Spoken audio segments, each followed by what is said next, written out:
బాలగురుస్వామి గారితో మొదలెడదాం. ఎందుకంటే టీడీపీ పెద్ద ఎత్తున ఇవాళ ఎన్డీఏ కూటమిలో ఉన్నారు. ఎక్కడ ఫెయిల్ అయ్యారు ఇవాళ? ఏపీకి కానీ ఇటు తెలంగాణకు కానీ నిజంగా ఏమీ ఇచ్చినట్టుగా అయితే మాకెవరికైతే ఏం కనబడట్లేదండి. మీరేమైనా డిఫెండ్ చేసుకున్నట్టు ఏమైనా ఉన్నాయా?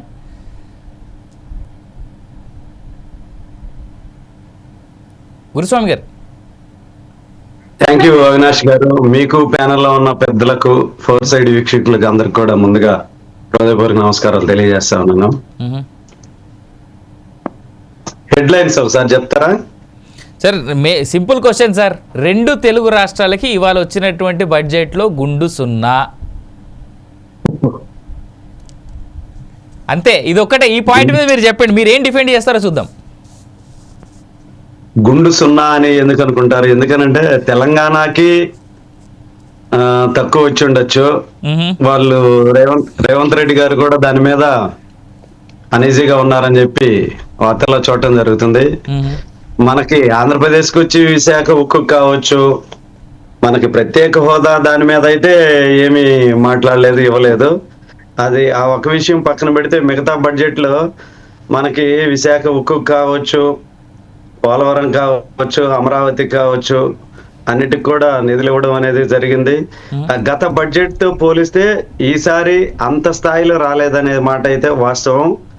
అంతే తప్పిస్తే ఆంధ్రప్రదేశ్ కి మొండి చేయి చూపించిందని అయితే నేనైతే అనుకోవట్లేదు, నేను మా పార్టీ అయితే.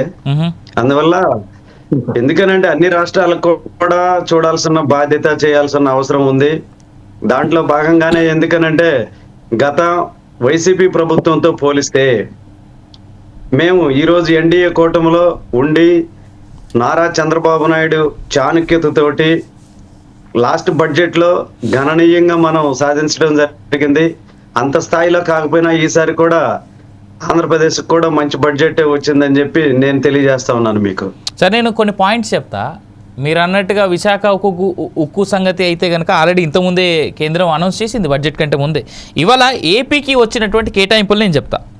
పోలవరం ప్రాజెక్ట్ కోసం 5,936 కోట్లు, ప్రాజెక్ట్ నిర్మాణానికి బ్యాలెన్స్ గ్రాంట్గా ఇచ్చింది 12,157 కోట్లు, విశాఖ స్టీల్ ప్లాంట్కి 3,295 కోట్లు, 35,000 కోట్లు అప్పున్నటువంటి ప్లాంట్కి 3,295 కోట్లు. కనీసం ఈ బడ్జెట్లోనైనా 2 ప్రత్యేక గనులు ఏమన్నా, ఐరన్ ఓర్ మైన్స్ ఏమన్నా కేటాయిస్తారని వెయిట్ చేశారు అందరూ. ఇన్ఫ్యాక్ట్ అక్కడ ఉన్నటువంటి వాళ్ళే కావచ్చు, లేదా నాలాంటి వాళ్ళు చాలామంది కూడా. బట్ దాని అనౌన్స్మెంట్ ఏం లేదు.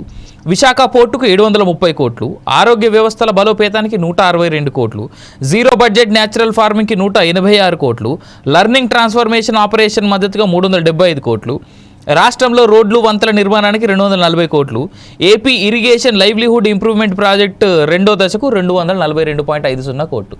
ఇది ఓ ఎంపీ నిధుల కింద రిలీజ్ చేసినటువంటి ఫండ్లలాగే కనిపిస్తూ ఉన్నాయి తప్ప నిజంగా బడ్జెట్ స్పెసిఫైడ్గా ఇక్కడ కేటాయించినట్టు ఎక్కడ కనిపించట్లేదు. ఇంకోటి ఏంటంటే బీహార్ మీద ఉన్నటువంటి ప్రేమ మరి మన సౌత్ ఇండియా మీద ఎందుకు ఎన్డీఏ కూటమిలో ఉన్నటువంటి మీకు కానీ ఇండియా ప్రభుత్వానికి కానీ ఎందుకు కొరవడిందా అనేటువంటి పెద్ద ప్రశ్న. అలా అనే ఎందుకు అనుకోవాలి? ఎందుకనంటే ఇప్పుడు ఏ రాష్ట్రానికి ఏ టైంలో ఏం అవసరం అనేది అవసరానికి తగ్గట్టు తీర్చాల్సిన బాధ్యత సెంట్రల్ గవర్నమెంట్ మీద ఉంది.